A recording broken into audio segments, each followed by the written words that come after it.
Brent says, I'm Dean DeSantis. I am the owner of DeSantis Landscapes. We're a full service landscape contractor. We're based in Salem, Oregon. I'm actually the second generation owner of DeSantis Landscapes. My father actually started the business in 1974. So we've been in business for coming up on 50 years. So it's been around a long time. And so really we actually have three branches. We have our main office is in Salem. We have another branch in the Wilsonville area, and then a third up in North Portland. And we actually go across the river over into Washington. Our service area goes from basically Vancouver, Washington, all the way down to Albany, Corvallis. So we've got a pretty big service area. About 110 employees are employed at DeSantis Landscapes. And we do everything from landscape design to landscape construction, and then of course maintenance, your weekly maintenance crews that go around on a weekly basis maintaining landscapes, as well as smaller project kinds of things as well. But what I want to talk to you today about is just kind of the overall industry and the opportunities, the career opportunities, and just what a really fantastic opportunity that people have. And I think a lot of young people would really be interested in this industry, but they may not know about the full breadth of opportunities that there are in the landscape industry. So I'm actually a member of the Oregon Landscape Contractors Association. It's a statewide association where landscape contractors come together, share ideas. And a subcommittee that I am on is the academic committee. And the purpose of this committee is to really connect industry to academia. So students, you're academia, I'm industry. So we want to get connected and kind of share our story with you. So I've got a presentation. Everyone see my screen okay? Can? Okay, perfect. So this is a kind of a typical landscape. This is actually a college campus. This is Pacific University. So when people think of landscapes, they think of these, big open spaces like this, and that's a pretty common type of landscape that we might, install or maintain on a kind of a commercial basis. And then, lots of, some residential landscapes as well. This is quite a large estate property this is actually one that my company maintains. And one of the great things about the industry is the opportunity just to be outside, to be in nature. You're not in a cubicle, you're not behind a desk or a screen. You get to be out, touching plants, beautifying the world really, and really making a positive environmental impact. We get to design landscapes like this. So, if you're a creative type, there's definitely opportunity in the landscape industry to, take that vision that you may have or that a client may have and turn it into something real that's a functioning landscape. So, here you see, you've got the hardscapes, the boulder walls that get constructed. So there's a real skill and craft of building walls that are going to hold up and not only retain the soil, but be able to when you have a heavy rain, there's got to be drainage behind that. So there's a lot of thought and process that goes into building something like that. And then I don't know if you can tell, but right there in that stairwell, there's actually lighting. So landscape lighting is another piece of a design that we frequently will incorporate in. So once this gets built, then obviously it needs to be maintained. And so, this particular landscape, there's a crew there on a weekly basis, making sure all the plants are healthy, they're getting irrigated properly, fertilized properly, and then just, the beds are weeded, all that kind of stuff to make sure the landscape continues to thrive.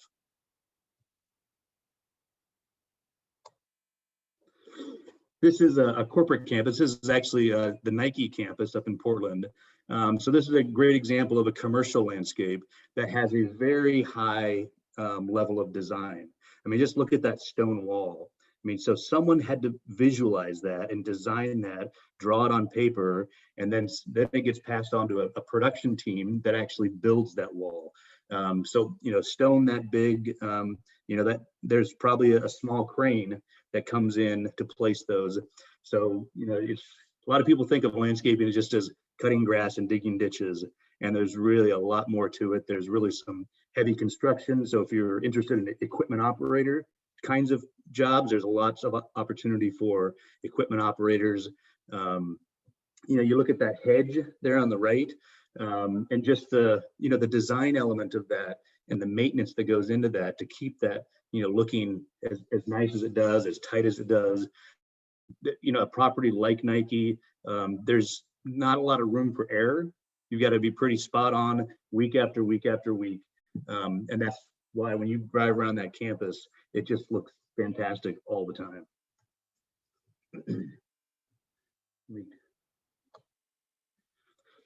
So those first few images are, I think, kind of typical landscapes that we think of.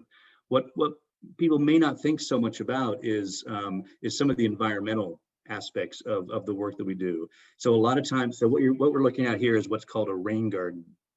So a lot of times a downspout coming off the roof of a building might flow then into a pipe that goes into the sewer system that may go into our waterways.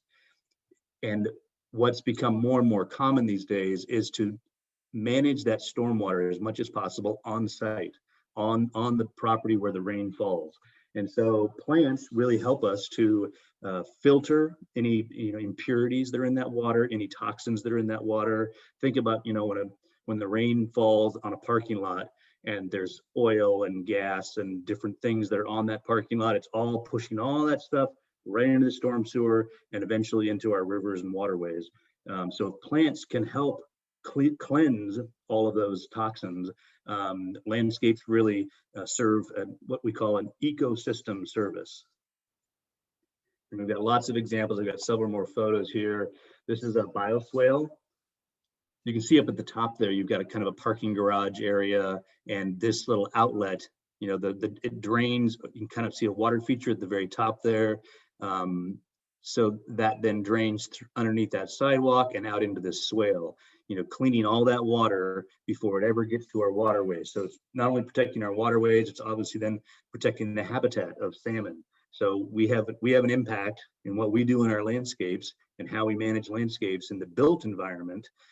It impacts, not only salmon, but any animal that maybe use the rivers, as their water source or their home. We want to keep that as clean as possible. And it can be, this is also a swale. So this is called kind of what we might call a green street. So you can see the street here on the left, and then these curb cuts. So the water comes in and actually flows into these swales. And this property actually happens to be right on the Willamette River. So if these swales weren't here, this water would run straight down these streets and then eventually right into the Willamette River. So these swales here not only help to clean that water, but it provides just an attractive landscape as well. So these are all on the right side. These are all condos, townhomes here. So this is each individual condo's entrance to their home. So really attractive feature, but performs, again, excuse me, an ecosystem service. Here's an example of a swale that's just been built, brand new. And you can see, so you've got the plant material that is all at the bottom. And of course, part of building something like this is choosing the right plant material. Not every plant could survive at the bottom of a swale like that, completely, buried, kind of drowned in water. But many plants really like that and thrive in that kind of environment. And then you've also got what this is called jute netting. And this really helps us with the erosion. So when the water is flowing down the sides of this, we want to make sure the soil doesn't all wash away. So this jute netting helps to prevent any erosion through those swales. This section here on the far left, that's what we call a check dam. Because the idea is we want to slow the water down as much as possible. We want it to stay on the site for as long as possible, percolating down through the soil, letting the plants do their job of cleaning it. So frequently there'll be, you'll see kind of rock dams a lot of times throughout a swale, helping to slow that water down. Another aspect to our work that a lot of people may not think about is green roofs. So now with, really a lot of what the landscape industry is about is that kind of, I guess, zone between the built environment and nature. And how do we transition from the built environment, meaning buildings and parking lots and streets and sidewalks and neighborhoods, to a more natural area? And that's the space that we work in and that we get to impact. So when cities get built, you lose a lot of green space. And so one of the real benefits of green roofs is to have that green space element in the city and in more of an urban environment. It also does a lot for, I talked about slowing down stormwater. When it rains on a roof, it's not just rushing off and going down the downspout. There's a usually it's 6 to 12 inches of some sort of soil that's on the top of the roof. And so that helps us, again, slow that stormwater down before it gets into our waterways. And you can kind of see in the middle of this green roof, I'm going to zoom in here. You also have spaces like this up, in urban environments where, the residents can come out on the rooftop and enjoy kind of their rooftop garden and have green space around them. So it's not only good for, it's not only stormwater management, but it's also just for, urban living and providing, connection to nature, as well as habitat. Because if this all wasn't here, you'd have just this, asphalt roof or something, as a roof. Where would the birds and the bees and the other, insects, where would they, get their food and find habitat? They probably wouldn't. So this also provides habitat for, birds, bees, insects. So that's the other aspect of our, of our work is the benefits that we provide to the environment, like I said, and so hummingbirds and bees, coyotes, all of these we can benefit, and we keep, and these are things that we try to keep in mind as as landscape contractors, as environmentalists. We keep these things in mind as we work through excuse me, the work that we do. There are even programs called, like this one's a certified backyard habitat.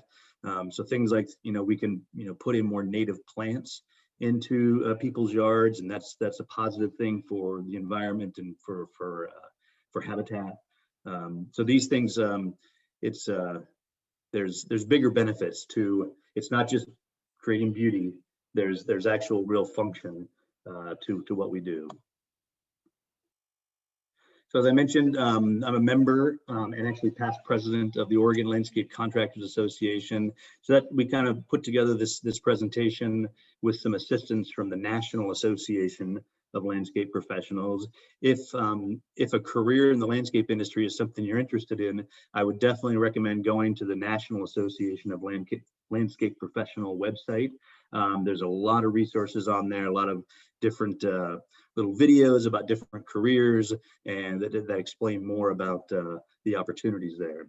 But I'll go ahead and talk through a few more of these different opportunities. So what is a landscape professional? Landscape professional is a steward of the environment, a professional who creates and maintains the outdoor spaces where people live, work, and play. And these photos here just kind of give you a sense of just the variety of things that people can get involved in the landscape industry. Nearly every single one of these, I think, other than the person in the lab there at the top, is outside. I think that's one of the key things. If you're a person that enjoys the outdoors, the landscape industry has a lot of opportunities for you. This kind of lists some of the benefits. I've talked about working outside, but I think one of the other things too is it's not just about dealing with plants. We work with not only our teammates but with clients, and so working with people, understanding how to provide customer service is really what I tell my team at DeSantis Landscapes is, yes, it's important that we do good work landscaping, but really we're a service organization. When it comes down to it, we're about customer service. That's really what sets us apart from the next landscaper that may come along is the service that we provide. So being a good communicator, being a good listener, being someone that enjoys helping others, those are all things that are key things that I look for in new employees and people that are going to be on our team is someone that likes to work with people. I talked about the environment. That's a key thing. And I think that fourth point there, strong compensation, I think people don't think about this. They don't think of the landscape industry as one that might have strong compensation. But my next slide will kind of look at some of the salary ranges of different positions that might change your perspective on that in the landscape industry. There's also great growth potential. It's a booming industry overall. I mean, think about it. If you just look around, every single property has a landscape of some sort. I mean, there's very, very few, and except for maybe some high rise in the city that may not have much green space, but there's landscapes everywhere. Everyone needs to have their grass cut. Everyone needs, trees pruned. Everyone needs, all those things have to happen. So even in an economic downturn, while some of those services may get cut, they still need to happen. So we're able to kind of roll through a lot of economic downturn in our industry. When the pandemic started, we were deemed an essential service. So our teams continued to work. We never had any layoffs during the pandemic, which was fortunate. There's a lot of industries that were seriously impacted or continue to be seriously impacted from the pandemic. Ours has really been pretty minimal, the impact to the landscape industry. So that's a good thing for us. And then professional development opportunities. There's a real opportunity to own your own business in the landscape industry. There's a relatively low bar to entry in this industry. My father's a good example of that. He's the stereotypical guy. He had a pickup truck and a lawnmower, and he started his business. And that's a very common story in the landscape industry. There is that opportunity to own your own business, do your own thing, be your own boss. Most people, will get some experience first, maybe work for another contractor, get that experience, and then I think there's the opportunity to do your own thing. So that's a positive for many people as well. So let's look at some of the salaries here.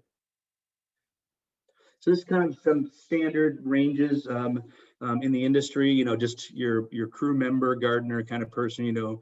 Might make anywhere from $16 to $19 an hour. And so it's not, there's lots of talk about minimum wage and all that currently, and for many years there has been. Minimum wage always kind of affects salaries across the board, but it's not something.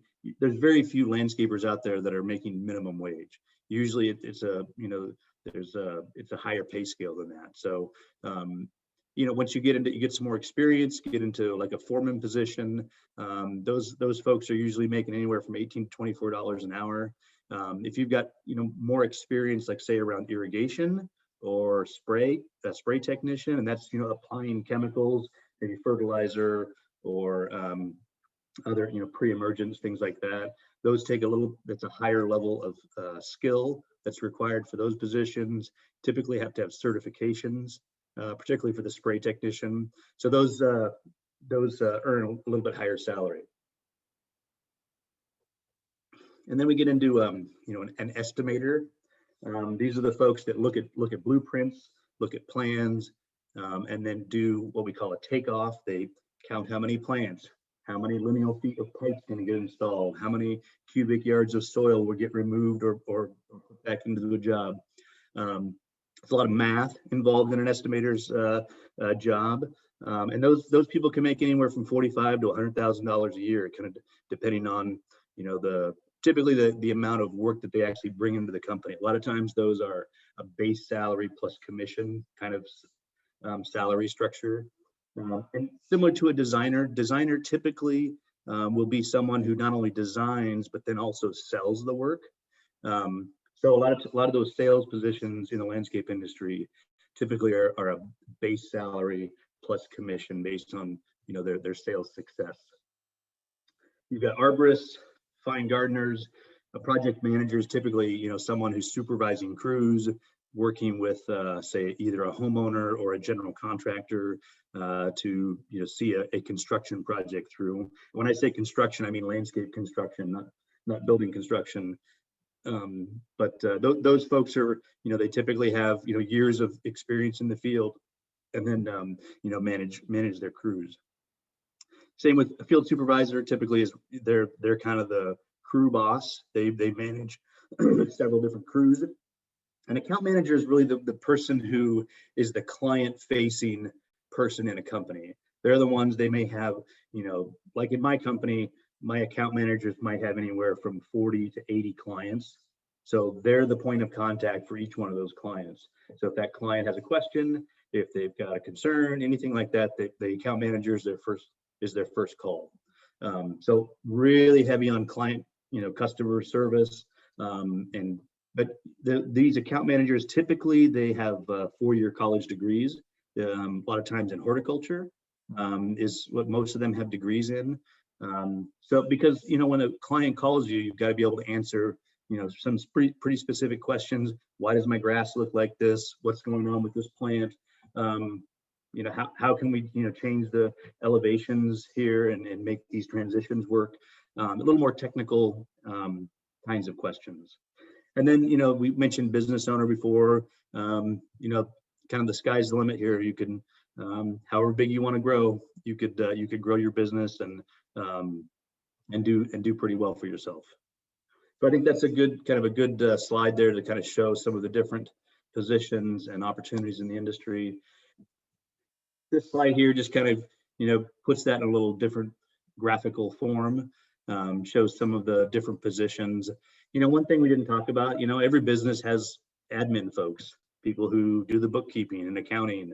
So, I've got an admin team in my business of 5 people that do, answer the phones, pay the bills, send the bills out, do the human resources, all of that kind of thing. So those are also key positions in the landscape industry.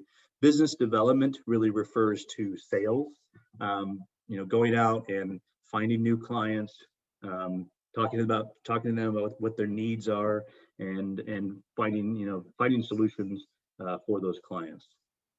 And we kind of talked about some of the other positions. Industry supplier, so we buy all of our, say, plant material from nursery folks. So the nursery industry is a whole other element that's a key supplier to the landscape industry. There's also, companies out there that just sell all irrigation parts. So if we have a question about, a pump or different sprinklers or pipe, we have those suppliers that we can go to, and they're a key part of the landscape industry ecosystem. I've got a couple. These here are videos of different people talking about their position.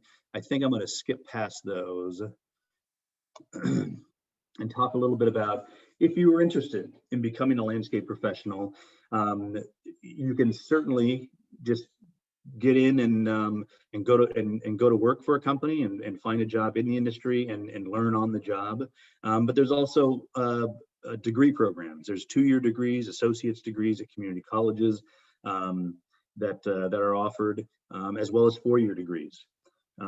So, when you're thinking about this, you can really, that's one of the nice things about the landscape industry, is you could take either path. You could do it more just on the job training, and get to work right after high school, or go on to college. And these are some of the schools in our area who have horticulture programs. You've got Portland Community College has a great landscape design program, horticulture program.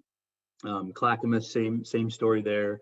They've got a really good arboriculture program. So if you're interested in tree work, you could learn about that at Clackamas Community College. One of the things that I think is important to note is that these can be just a one-off class. Like I have a lot of my employees who go to just one class, and they're not there for a degree. They're just there to professional development. So even yourself, if you were interested to take a college course, you could sign up for one course and try that out and see if it might be something of interest. Temecula, most of their focus is really around the nursery industry. So they've got a strong program supporting the nursery industry there. They actually are also adding a new program around irrigation technology. So if water management and irrigation is something of interest. Tremecca has got a brand new program um, to address that. And then, of course, Oregon State University has their 4-year degree. They've got a horticulture program down at Oregon State, in addition to things like forestry and botany and other programs like that. So I think one of the key things, this is a slide here that just shows kind of the variety of work that we do in the landscape industry, showing the different options.